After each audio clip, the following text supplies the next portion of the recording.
Okay guys, today ipakikita ko sa inyo um, kung paano nyo i-unblock yung mic at saka camera sa browser.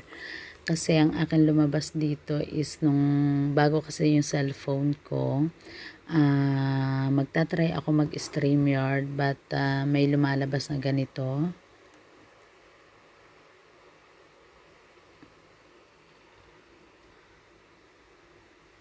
Ayan, the browser has blocked your mic and camera. So, hindi ako makakapag-StreamYard kung naka-block yung mic and camera ko. So, ganyan hindi ko magagamit.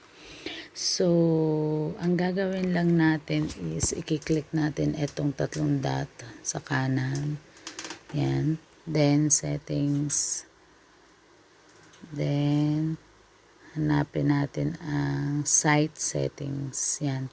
Dito nakalagay dito, cookies allowed, location block, camera ask first. So, i-click natin yung camera. Then, nakalagay dito is sa StreamYard at saka sa YouTube ay naka-block. So, ang gagawin natin is i-access natin yung camera. Yan, allow. Yan, then your microphone, allow din. Yan.